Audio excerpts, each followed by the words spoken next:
एक ऐसी हैबिट जो आपके अंदर नहीं होनी चाहिए बट है, जो आपको धीमे धीमे अपनी रिस्पॉन्सिबिलिटी से हटा रही है, अपने आप को अपने आप की नज़रों में ही गिरा रही है। वो हैबिट कौन सी है, मैं आपको बताता हूँ। वो हैबिट है टू ब्लेमिंग अदर्स। जब आप दूसरे को ब्लेम करते हो, कहते हो कि नहीं इसकी गलती की वजह से, मान लो आप कोई काम कर रहे हो, आपको कुछ काम दिया गया है कि ये चीज़ है, पर्टिकुलर टास्क करना है आपको परफॉर्म, बट हुआ क्या कि किसी ने कुछ आगे कर दिया या कुछ हो गया, उसमें इंटरप्शन आ गई, कुछ उसमें आपकी कोई गलती नहीं है, लेकिन फिर आपसे पूछा जाएगा कि ये टास्क आपने क्यों नहीं किया। फिर आप बोलोगे कि इसकी गलती की वजह से। वो जेन्युइन भी हो सकता है शायद, बट या फेक भी हो सकता है, बट जेन्युइन है मान लो, लेकिन फिर भी हुआ तो नुकसान आपका ही ना। मान लो आपको एक बिज़नेस स्टार्ट करना है। आज आपने सोचा यार बिज़नेस करेंगे, अच्छा सा बड़ा सा कर देंगे उसको, तो स्टार्ट करते हैं बिज़नेस। आप गए, आपने 2-3 लोगों से बात करी, बात करने के बाद आपने डील फाइनल कर दी, ख़त्म हो गया। और अगर वो डील हो जाती तो आप सक्सेसफुल स्टार्टअप हो जाते, ऐसा मान लो, है ना। कुछ देर के लिए डील फाइनल हो गई, लास्ट टाइम पे वो पलट गया। अब आप क्या बोलोगे? जिसने आपको काम दिया था, जो आपका क्लाइंट है बेसिकली, उससे आप क्या बोलोगे? ये देखो हमारा जो वेंडर है वो पलट गया, ये हो गया, वो हो गया, इसकी वजह से हम आपको माल नहीं दे पाएंगे, सॉरी। विश्वास ख़त्म। अब इसमें आपकी भी गलती नहीं है, but you don't blame others. अब ये नहीं कह सकते इसकी वजह से, इसकी वजह से। इस दुनिया के अंदर है ना, सबको जो काम दिया गया है वो काम उसे करना है, किसी और पे आप रिस्पॉन्सिबिलिटी नहीं डाल सकते। बट मेजॉरिटी केसेस में क्या होता है पता है, लोग दूसरों पे डाल देते हैं कि इसकी वजह से मैं सक्सेसफुल नहीं हो पाया। जस्ट थिंक, है ना, जो आप ये कह रहे हो कि लेजीनेस है यार, मैं ये नहीं कर पा रहा हूँ, मेरे में उत्साह नहीं आ रहा, एनर्जी नहीं है।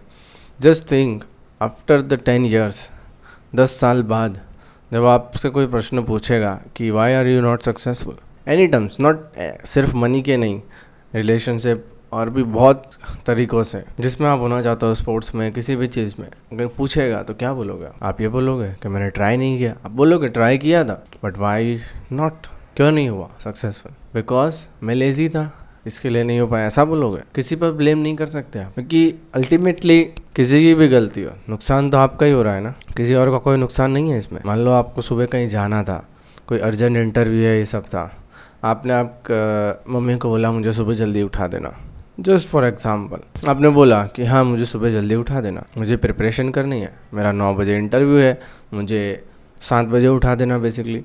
तो 7 बजे उठा देना तो मैं ताकि इंटरव्यू में चला जाऊँ। अब आपकी मम्मी आपको उठाना भूल गई, आप उठे 8:30 बजे, आपके पास सिर्फ आधा घंटा है, आधे घंटे से भी कम टाइम है बेसिकली, वहाँ पहुँचना भी आपको, उसी टाइम में प्रिपरेशन भी करनी है और सब कुछ। तो इसमें किसकी गलती है? किसकी गलती है? अब आप बोलोगे इसमें तो उसकी मम्मी की गलती नहीं, इसमें उस बच्चे की ही गलती है। क्यों पता है?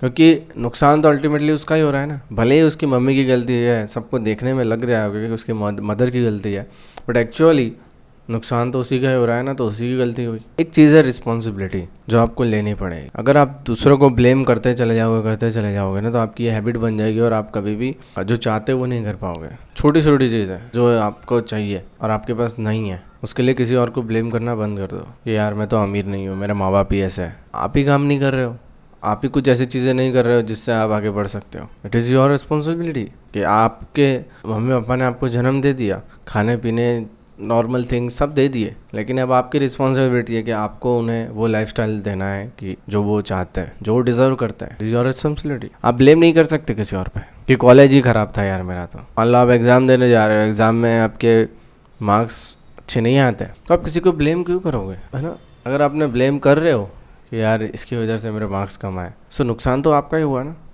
भले किसी की भी वजह से हुआ हो। तो मेरा कहने का तात्पर्य क्या है, कंक्लूजन क्या है? द कंक्लूजन इज़ कि सोचना वही है ना, थिंकिंग वही रखना है, बट ब्लेम नहीं करना है। जीतने की स्पिरिट रखनी है, भले कितना भी कुछ भी हो जाए, क्योंकि अल्टीमेटली नुकसान आपका ही होने वाला है। जब तक लास्ट स्टेज ना आ जाए तब तक करते रहना। बहुत मतलब जितना ज़्यादा आप इतना समझ लो कि ब्लेम करने से ना रिस्पॉन्सिबिलिटी उठाना ज़्यादा बढ़िया रहता है। कि ब्लेमिंग जो है ना आप करके बच जाओगे, उसे छुपा लोगे, जैसे छुप जाओगे बेसिकली, वो चीज़ छुप जाएगी कि हाँ ठीक है हम ये नहीं कर सकते।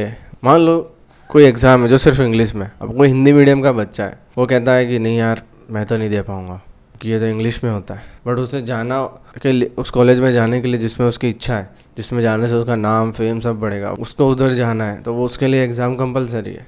उसके सिवा और कोई चॉइस ही नहीं है, बट फिर भी आप कहते हो नहीं मैं एग्ज़ाम दूंगा। अदर बच्चे वो है तो कहते हैं कि नहीं हिंदी मीडियम से हूँ तो मैं नहीं दे पाया, इसके लिए मैं इस कॉलेज में नहीं जा पाया। एलोन मस्क भी सेम चीज़ ही कहते हैं। क्या कहते हैं? First principle. हर चीज़ को दूसरों के जो सोचते हैं दूसरे लोग वैसे ही मत सोचो, खुद की भी थोड़ा दिमाग लगाओ, खुद का भी थोड़ा ब्रेन उसमें जोड़ो कि हाँ ये चीज़ कैसे काम कर रही है। क्वेश्चन पूछना बहुत ज़रूरी है बेसिकली। सिर्फ ब्लेम कर देने से किसी और को आपकी रिस्पॉन्सिबिलिटी आप ख़त्म कर रहे हो। रिस्पॉन्सिबिलिटी जितनी ज़्यादा आपके पास होगी, आप खुद की रिस्पॉन्सिबिलिटी ले रहे हो, आप दूसरों की रिस्पॉन्सिबिलिटी ले रहे हो, आप इस पूरी धरती की रिस्पॉन्सिबिलिटी ले रहे हो, तब जाके आप कुछ बन पाओगे। Just for example Elon Musk, क्या शौक है भाई उसको, पूरी धरती की रिस्पॉन्सिबिलिटी ले रहा है कि मैं ह्यूमन की रिस्पॉन्सिबिलिटी लेता हूँ कि मैं ह्यूमन को मंगल पर लेके जाऊँगा, उन्हें सर्वाइवल उनको सस्टेन करवाऊँगा, सस्टेन किसी भी हालत में करवा दूँगा, मल्टी प्लेनेटरी करवा दूंगा। Just like Abdul Kalam, take responsibility of India कि मैं इसरो की रिस्पॉन्सिबिलिटी लेता हूँ,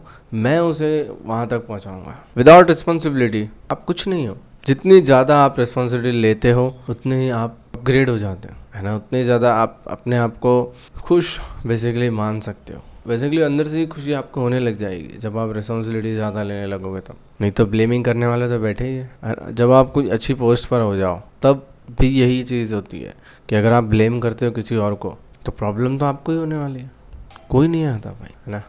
तो take a responsibility of your life. आपको लेजीनेस फील हो रही है, आपको मूवी देखने की इच्छा हो रही है, आपको बाहर का खाने की इच्छा हो रही है, ये वो फला ढिमका, किसी पे ब्लेम मत करो कि मेरा मन नहीं मानता यार, मैं कंट्रोल करना चाहता हूँ पर कंट्रोल ही नहीं होता, मैं सुबह उठना चाहता हूँ नहीं उठ पाता। Don't tell this, just say कांच में जाके बोलो कि रिस्पॉन्सिबिलिटी ले रहा हूँ मैं इस चीज़ की। जिस चीज़ की ले सकते हो छोटी से, अभी स्टार्टिंग में लो छोटी छोटी रिस्पॉन्सिबिलिटी, फिर जाके वो धीमे धीमे जैसे, क्योंकि अभी क्या हुआ है ना कि आपका खुद से ही विश्वास उठ चुका है। कहते तो बहुत कुछ हो गया, ये कर लूँगा ये कर लूँगा ये कर लूँगा, लेकिन वो नहीं करते जब, तो खुद की सेल्फ स्टीम डाउन होने लगती है, खुद का सेल्फ कॉन्फिडेंस डाउन होने लगता है, जिसके कारण हो क्या रहा है ना कि आप करना तो सोच तो बहुत कुछ रहे हो बट कर नहीं पाते, उसे एक्शन भी नहीं ले पाते। This is why. So completely take responsibility of your life. आपको चूज़ करना पड़ेगा कि आपके नेक्स्ट सेकंड्स किधर बीतने वाले हैं। अगर आपने ये तय नहीं किया तो समबडी टेक, सो कोई और डिसीजन लेगा कि आपका टाइम कहाँ बीतेगा। So thank you for watching this video. आपको समझ में आएगा कि रिस्पॉन्सिबिलिटी की पावर कितनी ज़्यादा होती है। रिस्पॉन्सिबिलिटी बेसिकली एक फ्यूल का काम करती है आपके अंदर, और वो आपको प्रेशराइज्ड सिचुएशंस के अंदर भी काम करना सिखाती है। तो आपको या तो खुद वॉलेंटरली, जिसे कहते हैं कि खुद से ही रिस्पॉन्सिबिलिटी लेना पड़ेगा, या तो दूसरा आपके ऊपर थोप के चले जाएंगे। सो thank you for watching this video. I hope आपको वीडियो पसंद आया होगा। पसंद आया तो सब्सक्राइब कर देना। मिलते हैं किसी और वीडियो के अंदर, तब तक के लिए जय हो।